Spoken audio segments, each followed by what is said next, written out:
Et oui, salut à tous. Alors aujourd'hui, on est venu pour une nouvelle vidéo. Et cette vidéo est à propos de l'éthique et la responsabilité. Alors, dans l'épisode 3 ou 4 je crois, on a parlé des méthodes d'attaque. Des méthodes d'attaque, on avait dit qu'il y a diverses méthodes d'attaque. Il y a attaque par force brute, il y a ingénierie sociale, il y a phishing. Il y a beaucoup de méthodes d'attaque qu'un hacker éthique peut utiliser pour faire son test d'intrusion. Ça dépend de ce qu'il veut faire. Mais aujourd'hui, ce qu'on va parler est un thème très crucial qui est l'éthique et la responsabilité. Alors, pour parler d'éthique, premièrement, il faut parler de l'éthique personnelle. L'éthique personnelle, c'est-à-dire il faut respecter sa parole. Et sa parole doit être conforme avec ses actions. Alors, en parler d'éthique personnelle, il faut parler d'intégrité et d'honnêteté. Parce qu'on peut être honnête et pas intègre, et on peut être intègre et pas honnête. Alors, l'éthique personnelle va nous aider à être honnête et intègre, va, va faire en sorte que nous respections notre parole et aussi nos actions démontrent que nous respectons notre parole. Alors, deuxièmement, on a un consentement préalable. C'est que toujours il faut parler tout d'abord avec le client. Il faut toujours avoir le consentement euh, au préalable avec le client. C'est-à-dire, ce qu'on va faire en tant qu'accueil éthique, c'est que certes, on va aider le client à chercher ses vulnérabilités. Certes, on va peut-être même exploiter certaines vulnérabilités disponibles dans le système du client. C'est-à-dire, certaines fois, on va nous demander il faut aller essayer de pirater mon système, il faut aller essayer de faire un test d'intrusion dans le système. Essayez un peu d'essayer de vous infiltrer dans mon entreprise. Et c'est quand même un algorithme. Et c'est quand même quelque chose en tant qu'hacker éthique pour voir. Mais il faut d'abord toujours avoir le consentement du client. C'est ce qui va faire la différence entre un hacker éthique et un hacker malveillant. L'hacker éthique a le consentement au préalable du client pour faire ses actions, que ce soit bien ou mal. Il a le consentement du client. Mais le hacker malveillant, lui, il n'a pas de consentement, seulement il vient dans le système, il détruit tout et puis il s'en va. Après, on a la portée bien définie. Portée bien définie, c'est-à-dire c'est que le client, après avoir obtenu son consentement, alors le client nous va donner une portée bien définie. Une portée bien définie, c'est que le client va nous donner un périmètre d'acte. Un périmètre d'agir, c'est que toujours on doit respecter ce périmètre d'agir. C'est que si le client nous donne un espace A pour agir, c'est-à-dire on ne peut pas aller dans l'espace B sans le consentement préalable du client. Après, on a la confidentialité.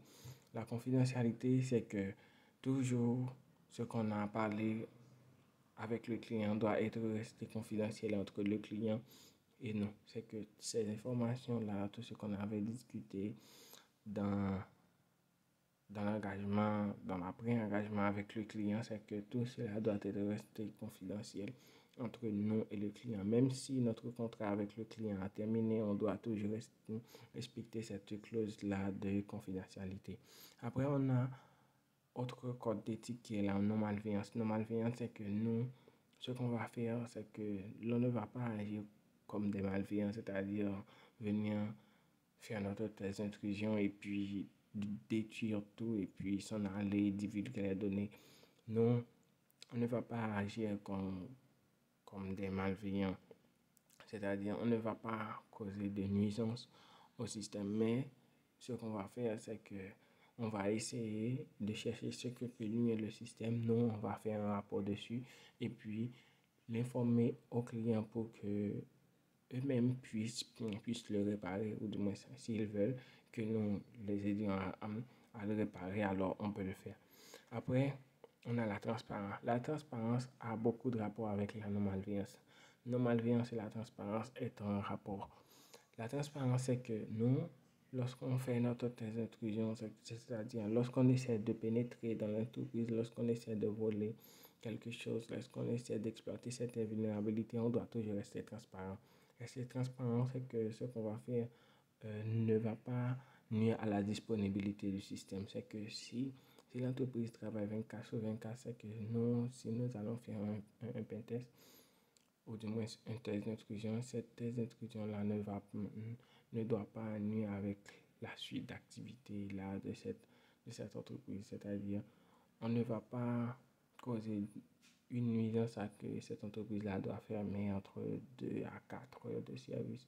Mais on doit toujours rester transparent. Transparent dans l'idée, c'est que si l'entreprise euh, toujours si l'entreprise d'habitude travaille 24 sur 24, alors nous, quand on va faire notre open test, on doit toujours veiller en sorte à ce que l'entreprise garde cette même horaire-là avec la transparence. Et puis après, on a septièmement l'utilisation légale des outils. L'utilisation légale des outils, c'est que toutefois, comme nous l'avons vu dans les épisodes précédents, c'est que nous les hackers éthiques, parfois on utilise certains outils pour améliorer notre travail, pour améliorer notre efficacité et pour améliorer notre efficacité sur le travail.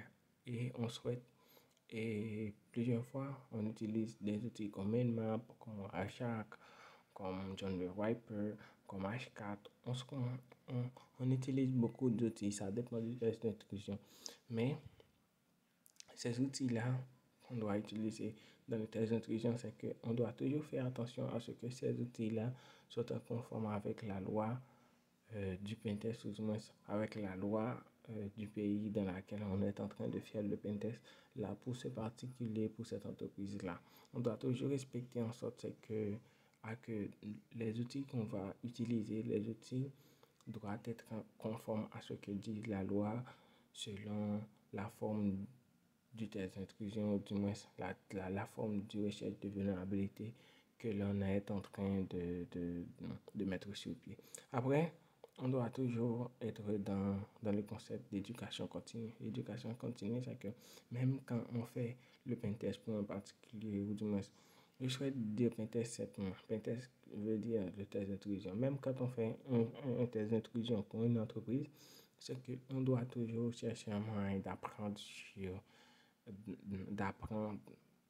toujours chercher un moyen d'améliorer nos compétences, parce que il faut toujours rester en cas d'apprentissage continu, que ce soit moi j'apprends à être meilleur, ou du moins j'apprends à être mieux qu'aujourd'hui, mieux que hier, mieux pour demain. Alors on doit toujours rester entre entre cette cercle-là, de toujours continuer à apprendre. Même quand on fait notre boulot pour un client, on apprend de ce qu'on a reçu, on apprend de ce qu'on a fait pour ce client-là, et puis demain, on va le mettre en pratique. Après, on a le respect des normes professionnelles.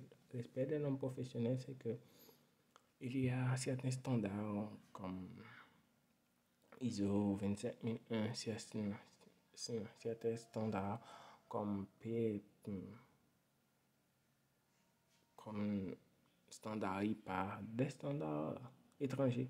Ces standards-là, ou du moins ces normes-là, on doit les respecter. Cela dépend du pays qu'on est en train de faire ce test d'intrusion-là. On doit toujours faire en sorte de respecter ces normes-là. Ce qui dit ces normes-là, ce qu'ils nous donnent comme limite pour faire notre test d'intrusion, pour agir comme un hacker éthique. On doit toujours faire en sorte de respecter ces normes professionnelles-là. Après, on a la sensibilisation à l'impact. Sensibilisation à l'impact, ça veut dire que l'on doit toujours essayer de sensibiliser le client sur le risque que peuvent avoir l'impact d'une vulnérabilité trouvée et non corrigée. C'est-à-dire une vulnérabilité qu'on a trouvée, comme par exemple qu'il y a une vulnérabilité concernant les versions de la base de données là, et que la base de données du client contient une tonne d'informations, alors on doit sensibiliser le client sur l'impact de cette vulnérabilité qui est très élevé. On doit sensibiliser le client de chercher, de chercher un moyen de mitiguer cette vulnérabilité-là avant que d'autres puissent l'exploiter. Et puis finalement, on a l'ultime et très, très important thème qui est la légalité. L'égalité, il faut toujours chercher à être conforme à ce que dit la loi dans ce pays-là. Comme nous le savons que l'informatique, les lois informatiques sont, sont, les lois informatiques dépendent d'un pays à un autre.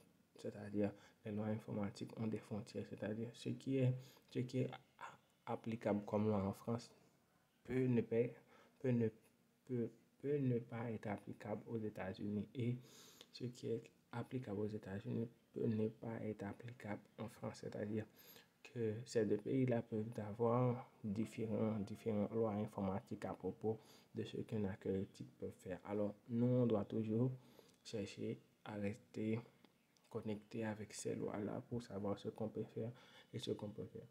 Alors, c'était tout pour aujourd'hui et que je vous remercie d'avoir passé et que cette, cette leçon-là sur l'éthique et la responsabilité est très cruciale pour les épisodes à venir et je ne pouvais pas la passer comme cela parce que ça va nous être très, très, très, très utile demain pour ne pas rester hors sujet. Alors, c'était, c'était ce sujet-là pour notre vidéo. Alors, je vous dis ciao et à une prochaine vidéo. N'oubliez pas de laisser votre like et votre commentaire et de partager la vidéo.